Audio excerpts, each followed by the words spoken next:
Bismillahirrahmanirrahim. Assalamualaikum warahmatullahi wabarakatuh. Saya harap semua dalam keadaan yang baik-baik dan sihat-sihat saja. Jadi pada hari ini saya akan membentangkan tajuk tugasan kita, iaitu definisi falsafah dan kepentingan dalam kehidupan. Dan tugasan ini saya bersumberkan beberapa rujukan, iaitu dari Abdul Fattah Hassan tahun 2001, tajuknya Pengenalan Falsafah Pendidikan, dan juga Ahmad Sunawari Long tahun 2006 yang bertajuk Sejarah Falsafah, dan diterbitkan di Universiti Kebangsaan Malaysia. Seterusnya daripada Muhammad Ashraf Shahri Muhammad Zain tahun 2000, iaitu Pengenalan Sejarah dan Falsafah Sains UKM, dan juga tidak dilupakan Titus yang bertajuk Living Issues in Philosophy Introductory Textbooks, dan diterbitkan di New York. Okey, saya akan mulakan pembentangan, iaitu dimulakan dengan definisi falsafah. Apakah itu falsafah? Dan kita juga sering dengar falsafah di mana-mana tempat, dan tidak mengira masa. Pada pandangan yang pertama, makna asal perkataan falsafah itu sendiri berasal daripada perkataan Yunani, iaitu phileo, yang bermaksud cinta, dan sophia ataupun hikmah. Plato merumuskan bahawa falsafah adalah pengetahuan tentang segala kewujudan, sementara muridnya, iaitu Aristotle, menyebut bahawa falsafah adalah usaha akliyah menyelidik sebab dan asas segala benda, mengkaji hal yang beliau menamakannya sebagai metafizik, yang meneliti asal wujud, being. Manakala dari segi tokoh Islam, iaitu Al-Farabi, beliau berkata falsafah ialah ilmu pengetahuan tentang alam yang wujud dan bertujuan menyelidik hakikatnya yang sebenarnya. Sementara Titus pula mengemukakan beberapa pengertian tentang falsafah, iaitu sikap tentang hidup dan alam semesta. Ia merupakan satu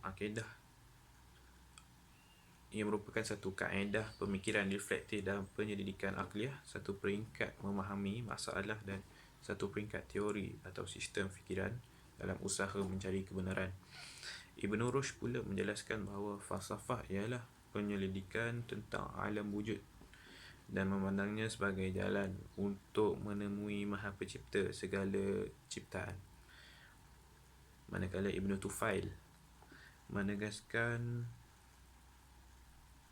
falsafah berusaha mencari kebahagiaan dan kebenaran melalui pemikiran, dan banyak lagi. Sokrates, guru Plato, telah berkata, kehidupan yang tidak diperiksa tidak layak untuk dihayati. The unexamined life was not worth living. Membayangkan bahawa falsafah sebenarnya mendominasikan kehidupan manusia. Dan yang terakhir, menurut Ibn Sina pula, falsafah memberi maksud bentuk pembelajaran yang paling tinggi untuk umat manusia, kerana itu adalah pengetahuan tentang sebab-sebab yang jauh di mana semua makhluk ditadbir. Ini membolehkan kita untuk mempelajari tentang hal terbaik dengan cara yang terbaik, dan ini adalah cara untuk mencapai kebahagiaan. Melaluinya, jiwa belajar dibesarkan ke tahap manusia rasional, yang mana dua elemen bertemu, iaitu satu, alam dan biologi, dan intelektual atau rohani lain, sampai kita mencapai prinsip pertama, kewujudan. Dan yang keduanya, kita menekankan tentang kepentingan falsafah. Kenapa falsafah itu amat penting? Falsafah memainkan peranan untuk membuka fikiran supaya isu yang dibahaskan itu luas mencakupi pelbagai bidang dan jurusan, dan akhirnya dipandu menjurus kepada isu yang difokuskan. Seterusnya, falsafah ni amat penting kerana ia melibatkan pemikiran manusia dan Sekiranya manusia sentiasa berfikir, mereka dapat menyelesaikan masalah-masalah mereka sendiri.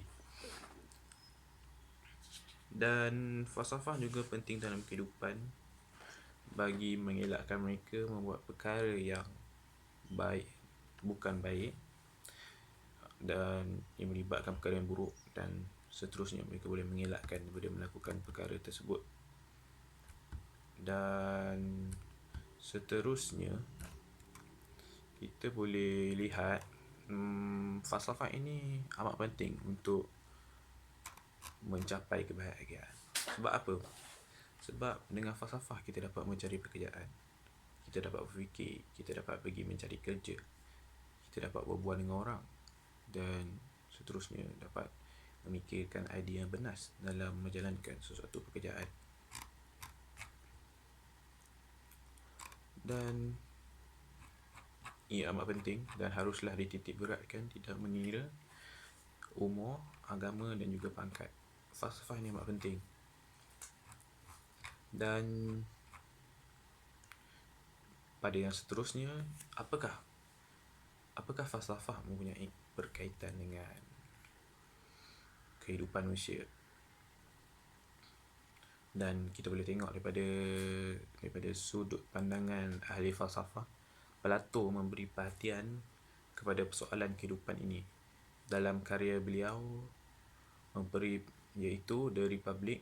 Umpamanya memberi perhatian terhadap rancangan dan strateginya untuk membentuk sebuah masyarakat dan negara yang terbaik, di mana ahli falsafah atau filosofer dinobat dalam perancangan dan sebagai pemimpin.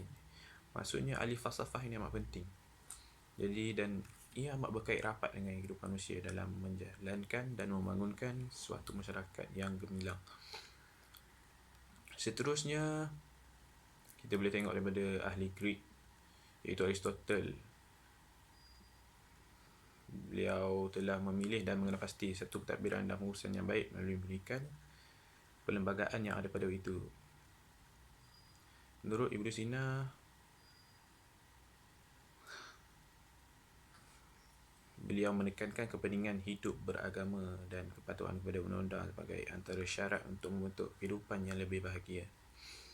Maksudnya di sini, kebahagiaan itu boleh dicapai bila falsafah dan kehidupan itu digabung. Dan akhir sekali, Al-Farabi, pemikir tokoh sebelum Ibn Sina, telah mengaplikasikan falsafah dalam kehidupan praktis bernegara. Ini secara langsung mereka telah dapat membangunkan sesebuah negara dengan adanya falsafah dan menekankan falsafah itu sendiri. Kesimpulannya, falsafah amat berkait rapat dengan kehidupan manusia. Di dalam kehidupan manusia, proses berfikir amat diperlukan untuk menyelesaikan masalah dalam kehidupan manusia. Selain itu, berfikir dengan baik membantu manusia untuk memisahkan antara perkara yang baik dan juga buruk. Oleh kerana falsafah bermatlamatkan kesempurnaan, keadilan dan kebahagiaan, maka seseorang insan atau kumpulan masyarakat akan dibimbing dan dipandu ke arah matlamat tersebut jika mereka memiliki falsafah yang bertepatan dengan kehidupan mereka. Falsafah juga membantu dalam membentuk pemikiran manusia supaya lebih kritis dan inovatif. Dan akhir sekali, falsafah membentuk ataupun membantu manusia dalam menjadikan akal sebagai suatu batu loncatan untuk memajukan diri serta membahagikan diri dalam mengelakkan diri daripada permasalahan yang boleh menggugat kebahagiaan. Sekian sahaja daripada saya. Semoga baik-baik saja daripada semua. Assalamualaikum.